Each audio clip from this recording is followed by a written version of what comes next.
नमस्कार दोस्तों, आज मैं बताऊंगा आपको आईपीसी की धारा 2 जो भारत में किए गए अपराधों के दंड से संबंधित है। इस धारा में भारत में कोई भी अपराध, भारत की सीमा के भीतर कोई भी अपराध किया जाता है, उसके लिए आईपीसी में क्या प्रावधान किए गए हैं उसके बारे में मैं आपको बताऊंगा। हर व्यक्ति जो इस संहिता के उपबंधों के विरुद्ध कोई भी कार्य या लोग जो कि भारत की सीमा के भीतर अपराध हैं, इस संहिता द्वारा दंडनीय होंगे, अन्यथा नहीं। यानी कि भारत की सीमा के भीतर कोई भी अपराध कार्य किया जाएगा तो भारतीय दंड संहिता 1860 के अनुसार ही दंडनीय होगा। जब भारत की सीमा में कोई भी अपराध किया जाता है तो भारत के आपराधिक न्यायालय उसके लिए कार्रवाई करते हैं। उस अपराधी को सज़ा भारत के आपराधिक न्यायालय सुनाते हैं। तो भारत के आपराधिक न्यायालय अपने क्षेत्राधिकारों का प्रयोग करते हुए इस अधिकार का प्रयोग करते हैं। तो इनके आपराधिक न्यायालयों के क्षेत्राधिकार दो भागों में बांटे गए हैं। पहला होता है क्षेत्राधिकार और दूसरा होता है व्यक्तिगत क्षेत्राधिकार। तो सबसे पहले मैं आपको प्रादेशिक क्षेत्राधिकार के बारे में बताता हूँ। प्रादेशिक क्षेत्राधिकार में भी आगे दो भाग होते हैं। पहला होता है अंतर प्रादेशिक क्षेत्राधिकार और दूसरा होता है बहिर्प्रादेशिक क्षेत्राधिकार। अंतर प्रादेशिक क्षेत्राधिकार वो क्षेत्राधिकार है जिसमें कोई भी व्यक्ति भारत की सीमा के भीतर अपराध करता है। अगर कोई व्यक्ति भारत की सीमा के भीतर अपराध करता है तो वो व्यक्ति अंतर प्रादेशिक क्षेत्राधिकार के अंतर्गत आता है और भारतीय न्यायालय उसको दंड सुनाते हैं। ये आईपीसी की धारा 2 इसी अंतर प्रादेशिक क्षेत्राधिकार से संबंधित है। अब दूसरा होता है बहिर्प्रादेशिक क्षेत्राधिकार। तो बहिर्प्रादेशिक क्षेत्राधिकार में क्या होता है, किसी भारतीय व्यक्ति द्वारा अगर भारत की सीमा के बाहर कोई अपराध किया जाता है तो वो बहिर्प्रादेशिक क्षेत्राधिकार के अंतर्गत आता है। और आईपीसी की धारा 3 तथा 4 इसी बहिर्प्रादेशिक क्षेत्राधिकार से संबंधित हैं। व्यक्तिगत प्राधिकार। व्यक्तिगत प्राधिकार क्षेत्राधिकार वो होता है जो कि जब कोई व्यक्ति भारत की सीमा के भीतर किसी प्रकार का कोई आपराधिक कृत्य करता है तो वो व्यक्तिगत क्षेत्राधिकार के अंतर्गत आता है। वो व्यक्ति चाहे भारतीय हो या विदेशी हो, अगर उसने भारत की धरती पर या भारत की सीमा में कोई भी अपराध किया है तो वो व्यक्तिगत क्षेत्राधिकार के अंतर्गत भारतीय आपराधिक न्यायालयों द्वारा दंडित किया जाएगा। ये जो आईपीसी की धारा 2 है ये इसी से संबंधित है। जो कि व्यक्तिगत क्षेत्राधिकार के अंतर्गत आते हैं उनको आईपीसी की धारा 2 के अंतर्गत सज़ा सुनाई जाती है। आईपीसी की धारा 2 है वो किसी भी अपराध के लिए सज़ा सुनाने की कोई समय सीमा का निर्धारण नहीं करती है। इसमें ऐसा नहीं होता है कि कोई अपराध किया गया और इतने समय तक या इतना टाइम बीत जाने के बाद भी अगर कोई सज़ा नहीं सुनाई गई तो उसके बाद में उसका टाइम निकल जाएगा और सज़ा नहीं सुनाई जाएगी। ऐसा कोई प्रावधान नहीं है। इसके लिए कभी भी सज़ा सुनाई जा सकती है। इसके लिए कोई समय सीमा निर्धारित नहीं की गई है। इसकी धारा 2 जो है वो आपराधिक न्यायालयों के क्षेत्राधिकारों से संबंधित है। ये सभी व्यक्तियों पर लागू होती है, लेकिन फिर भी कुछ व्यक्ति इससे सुरक्षित हैं, यानी उनको उन्मुक्तियाँ प्राप्त हैं। तो कौन कौन है मैं बता देता हूँ। पहला है विदेशी राष्ट्राध्यक्ष। किसी भी दूसरे देश का राष्ट्राध्यक्ष इस प्रकार के आपराधिक न्यायालयों की कार्रवाई से उन्मुक्त हैं। उनके ऊपर आपराधिक न्यायालयों के अंतर्गत कोई कार्रवाई नहीं की जा सकती है। ये आईपीसी की धारा 2 के अंतर्गत प्रावधान किया गया है। दूसरा है राज्य के उच्चाधिकारी। राज्य के उच्चाधिकारी में आता है भारत का राष्ट्रपति तथा राज्यों के राज्यपाल।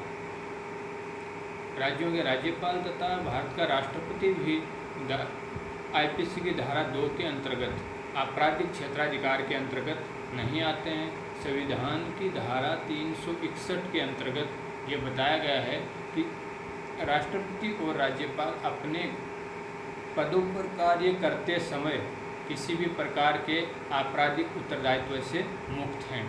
तो इसी के अनुसार, इसी के अनुसरण में आईपीसी 1860 की धारा 2 में भी राज्य के उच्चाधिकारियों यानी राष्ट्रपति और राज्यपाल को ये छूट प्रदान की गई है। दूसरा है राजदूत और राजनयिक अभिकर्ता, यानी कि जो विदेशी राजदूत जो रहते हैं भारत में, उनके लिए भी आपराधिक न्यायालयों में छूट प्रदान की गई है। उनके ऊपर भी इस प्रकार से हमारे आपराधिक न्यायालयों में कोई मामला नहीं चलाया जा सकता है। फोर्थ नंबर है विदेशी शत्रु। कोई भी विदेशी शत्रु अगर है, पकड़ा जाता है, तो उसके ऊपर भी आपराधिक न्यायालयों में मामला दर्ज नहीं कराया जा सकता है। केवल कुछ स्थिति में आपराधिक न्यायालयों में कार्रवाई की जा सकती है, जब अगर विदेशी शत्रु चोरी या डाका डालने से संबंधित कोई कार्य कर रहा हो तो उनके ऊपर कार्रवाई की जा सकती है। अन्यथा विदेशी शत्रुओं पर केवल मार्शल लॉ के अंतर्गत ही कार्रवाई की जा सकती है। आपराधिक न्यायालयों के क्षेत्राधिकार के अंतर्गत कार्रवाई नहीं की जा सकती। वह है विदेशी सेना। अगर किसी देश में दूसरे देश की सेना तैनात की गई हुई है और वो वहाँ पे सेना अपना कार्य कर रही है, सेना अपना उत्तरदायित्व निभा रही है, तो उस सेना के ऊपर आपराधिक उत्तरदायित्व से उन्मुक्ति प्रदान की गई है। उस सेना पर आपराधिक न्यायालयों में कार्रवाई नहीं की जा सकती। अगला है विदेशी युद्धपोत। कोई भी विदेशी युद्धपोत हैं जो कि भारत की जल सीमा के अंतर्गत आ गए हैं, उनके ऊपर भी आपराधिक न्यायालयों में कोई भी कार्रवाई नहीं की जा सकती है। लेकिन सबसे पहले मैं आपको बता दूं कि कोई भी विदेशी युद्धपोत भारत की जल सीमा में भारत सरकार की अनुमति से ही आ सकता है। बिना अनुमति के वो नहीं आ सकता है, और अगर अनुमति से वो आ रहा है तो उस पर ऊपर आपराधिक न्यायालयों के अंतर्गत, उनके क्षेत्राधिकार के अंतर्गत कोई कार्यवाही नहीं की जा सकती। निगम शब्द की परिभाषा आईपीसी की धारा 11 में दी गई है। आईपीसी की धारा 11 में जो निगम की परिभाषा दी गई है, उसी परिभाषा के अंतर्गत जो चीज़ें आती हैं या जिस प्रकार से जो इसके अंतर्गत बताया गया है, वो कोई भी आपराधिक न्यायालयों के क्षेत्राधिकार के अंतर्गत नहीं आते हैं, उनको उन्मुक्ति प्रदान की गई है। अंतिम है स्वामी द्वारा अपने सेवक द्वारा किए गए कार्यों के प्रति उत्तरदायित्व। यदि कोई सेवक अपने स्वामी की आज्ञा के अनुसरण में कोई ऐसा कार्य करता है जो कि आपराधिक कार्य है, तो स्वामी उस कार्य के लिए उत्तरदायी है। लेकिन अगर कोई सेवक स्वामी की नॉलेज के बिना या स्वामी के ज्ञान के बिना या स्वामी की इच्छा के विरुद्ध अगर कोई आपराधिक कार्य करता है, तो उसके लिए स्वामी जिम्मेदार नहीं होगा। इसके लिए वो व्यक्ति स्वयं जिम्मेदार होगा जिसने अपराध किया हो। तो स्वामी केवल उन्हीं मामलों में उत्तरदायित्व रखता है जो मामले या जो अपराध स्वामी की इच्छा से किए गए हो या स्वामी की मौन सहमति के द्वारा किए गए हो। यहाँ पर मौन सहमति भी बहुत देखने वाला एक पॉइंट है कि अगर स्वामी मौन सहमति भी अगर अपने सेवक को दे देता है कोई आपराधिक कार्य करने के लिए, तो फिर भी वो सेवक जिम्मेदार न होके स्वामी ही उसके लिए जिम्मेदार होगा। तो ये ऊपर जो मैंने बताए हैं, ये सारे पॉइंट्स हैं, ये लोग उन्मुक्त हैं आपराधिक न्यायालय के क्षेत्राधिकार से। इनके अलावा बाकी सब लोगों के ऊपर आईपीसी की धारा 2 के अंतर्गत कार्यवाही की जाती है आपराधिक न्यायालयों के क्षेत्राधिकार के अंतर्गत। बस केवल इन 8 लोगों को छोड़ दीजिए, इन 8 को उन्मुक्ति प्रदान की गई है धारा के 2 के अंतर्गत। तो इस प्रकार आईपीसी की धारा 2 में भारत के भीतर किए गए अपराधों के लिए दंड का प्रावधान किया गया है। इन्हीं के अंतर्गत रहते हुए भारत के भीतर अगर कोई व्यक्ति किसी भी प्रकार का कोई अपराध करता है, तो उसको आईपीसी की धारा 2 के अंतर्गत सज़ा का प्रावधान किया गया है। Thank you.